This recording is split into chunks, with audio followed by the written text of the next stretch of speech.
फसवणूक केल्यासारखं आहे. फसवणूक केल्यासारखं पूर्णपणे माझी फसवणूक केल्यासारखं हे नाही चाललं. याला ही काही पद्धत नाही झाली. मग आधीच निर्णय घ्यायचा होता नाही म्हणून. आम्हाला काय अडचण होती, आधीच निर्णय घ्यायचा होता ना नाही म्हणून. नाही हे चुकीचं आहे महाराज, हे काय बरोबर नाही, मला मान्य नाही. आधीच निर्णय घ्यायचा होता नाही म्हणून ना, मला तोंड कशी पाडायची काय गरज हा हे जे बरोबर नाही, अजिबात बरोबर नाही.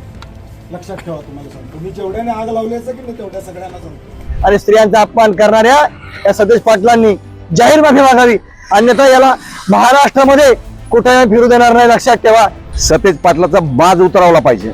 हे पैशाच्या आणि सत्तेच्या मस्तीपायी बिघडलेले बुद्धिहीन माणूस सुद्धा कधी अशी चूक करणार नाही. अशी चूक सतीश पाटलांनी केलेली आहे. तो या माणसाचा जाहीर निषेध करतो. त्याचं नाव सुद्धा घेताना लाज वाटते. अशा सतीश पाटलाचा जाहीर निषेध, जाहीर निषेध, जाहीर निषेध. सर्वप्रथम मी या सतीश पाटलाच्या वक्तव्याचा जाहीर आणि तीव्र शब्दात निषेध करतो. या नालायकाला समजायला पाहिजे, या प्रत्येक शक्तीचं उगमस्थान हे स्त्रीपासून असतं. आपण जर इतिहास काढून पाहिला, राजमाता मासाहेब जिजाऊ असतील, माता रमाई असतील, सावित्रीबाई फुले असतील, या क्रांतीची सुरुवात ही स्त्रीपासून झालेली आहे. त्यामुळे स्त्रियांना कमी लेखणाऱ्या आणि स्त्रियांचा अपमान करणाऱ्या या सतीश पाटलांनी जाहीर माफी मागावी, अन्यथा याला महाराष्ट्रामध्ये कुठेही फिरू देणार नाही. लक्षात ठेवा, सतीश पाटील, तुम्ही राजघराण्याच्या एका महिलेबद्दल, एका राजघराण्याच्या परदेशी स्त्रीबद्दल अपशब्द काढले. तुम्हाला गाई नाही, तुम्हाला माफी नाही, तुम्हाला जाहीर माफी मागावी लागेल, अन्यथा याचे गंभीर परिणाम तुम्हाला भोगावे लागतील. तुमची गाडी फोडल्याशिवाय मी शांत बसणार नाही. तुम्हाला मी महाराष्ट्रभर फिरू देणार नाही. नक्की तुमची गाडी फोडू नको. आणि तुमचा हा माज तुम्हाला जर दाखवायचा होता तर ज्या वेळेस छत्रपती शिवाजी महाराज हे पन्हाळगडावर निघाले होते आणि विशाळगडावर पोहोचले, ज्या विशाळगडानं छत्रपती शिवाजी महाराज रक्षण केलं, त्या विशाळगडावर या धर्मांधाने जे अतिक्रमण केलेलं आहे, त्यावेळेस तुमचा माज कुठे गेला होता? तुम्हाला लक्षात ठेवा, लोकसभेत तुम्हाला जे समाजाने जागा दिलेली आहे त्या विसरू नका. समाज तुम्हाला खुर्चीवर बसवलेला आहे, तुम्हाला खाली ओढायला देखील वेळ लागणार नाही. तुमचा हा माज कमी करा, हा माज चांगला नाही. सतीश पाटील यांनी कोल्हापूर घराण्याविषयी जे काही महिलांच्या अपमानास्पद जे काही बोलले त्याबद्दल सतीश पाटलांना कमीत कमी आपण एक मोठ्या एका पक्षातले माणसं आहेत, त्यांनी एक जबाबदारीने हे वक्तव्य करायला पाहिजे होतं. या वक्तव्याचा आम्ही महिलांना म्हणजे महिलाबद्दल जे बोलले त्याबद्दल आम्ही संभाजीनगरच्या वतीने छत्रपती घराण्याचा जो अपमान झाला आहे त्याचा तीव्र भाषेमध्ये निषेध व्यक्त करत आहोत. आता काय झालेलं आहे, यांच्या जे काही आता माननीय मनोज जरांगे पाटील ह्या फॅक्टरमुळं त्या काँग्रेसवाल्यांचे जे काही झिरो झाले होते, पण मनोज जरांगे यांच्यामुळे ते काँग्रेस ही जिवंत झालेली आहे.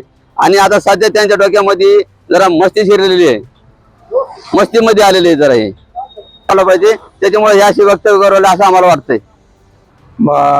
बऱ्याच जणांचं मानसिक संतुलन हे पैशाच्या आणि सत्तेच्या मस्तीपायी बिघडलेलं आहे.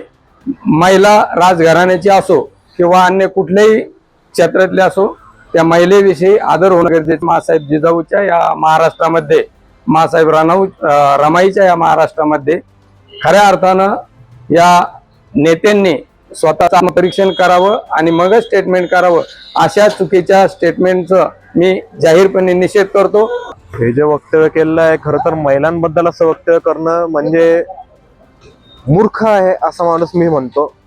आणि सगळ्यात मोठी गोष्ट म्हणजे गादीबद्दल बोलतायत, ते छत्रपती घराणं इतकं मोठं घराणं आहे, आपण ज्यांचं पूर्ण देश पूर्ण जगामध्ये नाव आहे, ज्यांचं आपण सगळे रिस्पेक्ट करतो. आणि अशा रिस्पेक्टेड फॅमिली बद्दल आपण एखाद्या महिलेबद्दल असं वक्तव्य करतोय, याचा तर आपण जाहीर निषेध करू 100%.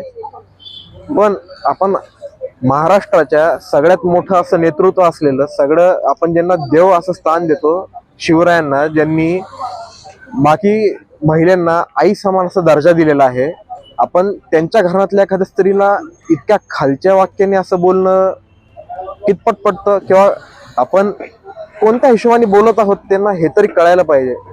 बुद्धिहीन माणूस सुद्धा कधी अशी चूक करणार नाही. अशी चूक सतीश पाटलांनी केलेली आहे. पुढच्या काळामध्ये लवकरच सतीश पाटील आणि काँग्रेस या दोघांनाही कळून येईल की काँग्रेसची प्रथा आणि तुम्ही जो अपमान करत आहात स्त्रियांचा, याचा 100% स्त्रिया त्यांच्या मतदानातून दाखवून देतील आणि पाडून देतील त्यांना. पहिले तर सतीश पाटलाचा जाहीर निषेध. अशा माणसाला, सतीश पाटील लावणाऱ्या माणसाला जो पाटील लावतो आणि ज्या गादीचा महाराष्ट्रात नव्हे तर अख्ख्या देशात मान आहे, त्या घराण्यातली महिलाच काय कुठल्याही महिन्याबद्दल पाटील नावाच्या व्यक्तीने असं थर्ड क्लास सारखं प्रत्युत्तर देणं, बोलणं एकदम चुकीचं आहे. त्याचा जाहीर निषेध करतो. त्या गादीचा काय मान आहे, काय सन्मान आहे हे सतीश पाटलाला माहीत पाहिजे. आमची संस्कृती नाही कोणाला आरेकारे करायची, पण सतीश पाटलासारख्या माणसाला याच्या पुढे आरेकार्याचीच भाषा समजली पाहिजे, या बोललं पाहिजे लोकांनी. अशा मताचा मी आहे. ह्या मताचा जाहीर निषेध करतो. असा मूर्ख माणसाला लोकांनी निवडून दिलं नाही पाहिजे, समाजात उभं नाही केलं पाहिजे.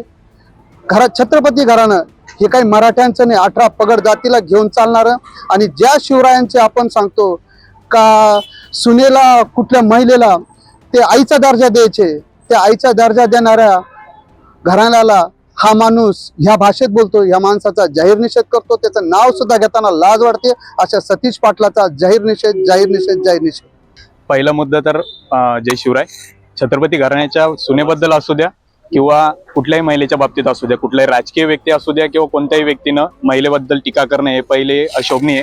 महाराष्ट्राची, भारताची ती संस्कृती नाहीये. आणि कोल्हापूर ही छत्रपतींची एक मूळ गादी आहे आणि तिथल्यासारख्या एका मोठ्या प्रतिष्ठित राजकीय व्यक्तीनं अशी भाषा वापरणं हे पहिले तर चुकीचं आहे. आणि हीच जर भाषा तुम्हाला वापरायची होती, एवढीच तुमच्यात रग होती, तर पहिला मुद्दा तर छत्रपती घराण्यावर बोलणे इतपत कोणी मोठं नाहीये आणि महिलेबद्दल तर बोलायलाच नाही पाहिजे. आणि एवढीच तुमची रग होती, एवढंच तुमचा राजकीय विषय होता.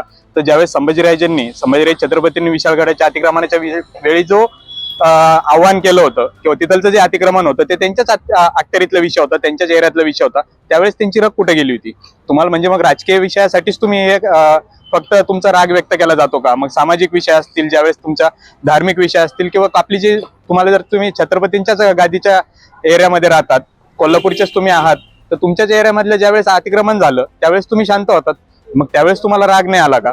मग असेच तुमचे जर दुटप्पी भूमिका असेल आणि त्यातल्या त्यात जर तुम्ही महिलांबद्दल जर अपशब्द वापरत असाल आणि त्यात मुळात म्हणजे तुम्ही छत्रपतीच्या गादीविषयी जर तुम्ही बोलण्या इतपत मोठे नाहीयेत. महाराष्ट्रात किंबहुना कुठलाही नेता असू द्या किंवा आज तक कुठलाही असं व्यक्ती झालेला नाही की ज्यांनी छत्रपती गादीवर बोलण्या इतकी तितकी कोणाची योग्यता नाहीये. त्यामुळं बंटी पाटलांनी आपला माज जरा कमी करायला पाहिजे. आणि जर सत्तेचा माज कसा असतोय, काँग्रेसला सत्तेचा माज अजून उतरलेला दिसत नाहीये. जरी सत्ता जाऊन त्यांची 2 टर्म जरी ते निवडून आलेले नाहीये, पण अजूनही यावरून एकच लक्षात येतं की काँग्रेसचा माज अजूनही तोच आहे आणि त्यांना अजून जाणीव झालेली नाहीये की राजकीय त्यांची सत्ता अजून गेलेली आहे म्हणून. सतेज पाटलाचा माज उतरवला पाहिजे. कारण सतेज पाटलाला हे लक्षात यायला पाहिजे होतं की आपण एक राजघराण्याच्या सुनेच्या बाजूने बोलतोय, विरोधात बोलतोय. आपण एका महिलेचा आपण अवमान करतोय हे त्याच्या लक्षात आलं नाही. आणि दुसरी गोष्ट, नुसती महिला नाही, त्या एका राजघराण्याच्या सुश्या आहेत. त्या मधुरमा राजेने मागे का घेतला, त्याला कारणही हेच येत ना. यांनी पाठीमागे टॉर्चर करण्याचा प्रयत्न केला, दुसरा माणूस उभा केला, ते लाटकर उभा केला. हा लाटकर कशासाठी उभा केला त्यांनी? सतेज पाटलांनी. जर त्यांनी उभा केला नसता तर राजघराण्याची लाज तुला वाटते का तुला? आणि झकपडली या शब्दाने बोलत होते, तर तोंड फोडायला पाहिजे खऱ्या अर्थाने महिलेने जाऊन त्या ठिकाणी. मधुरमा राजे असेल किंवा महाराष्ट्रातली कोणती महिला असेल त्याबद्दल अशा प्रकारचा हा माणूस जर बोलत असेल तर सतेज पाटील, तुझ्या बापाची संस्कृती काय आहे माहिती का तुला? आणि सतेज पाटील, तुला अशा प्रकारचा माज आला असेल ना तर महिला नव्हे, तुला मराठा कार्यकर्ते आणि छावा मराठी युवा संघटनेचे कार्यकर्ते तुला ठोकतील. तू मराठवाड्यामध्ये येण्याचा प्रयत्न कर, मग तिथं तू दाखव. संभाजीराजे असतील किंवा महाराजीराजे असतील, शाहू महाराज असतील, यांच्याविषयी कोणत्याही प्रकारे वैयक्तिकरीतीने राजकीय क्षेत्रामध्ये तुम्ही काय बोलायचं असेल आम्हाला त्याच्याशी घेणं देणं नाही. परंतु वैयक्तिकरित्या महिलांच्या बाबत अशा प्रकारचं जर वक्तव्य सतेज पाटील तू करत असेल तर याद राख, तुला हे बोलण्याचा अधिकार नाही. झक मारले तू, कायला झक मारले? अगोदर लाटकरला उभा केला. हा, तू एका बापाची बेंड काय काँग्रेस? त्यांचा स्वतःचा हक्क आहे, त्याला नाही भरायचा फॉर्म. तुम्ही असे दुपाटकी दोन बापाचे असल्यासारखं वागतो म्हणलं सतेज पाटील. त्याला जर लाटकरला का उभा केलं तू? हा सगळ्यात मोठा प्रश्न आहे. पाठीमागून येऊन त्यांच्या पाठीमागे सुरा खुपासण्याचं काम तू केलेलं आहे.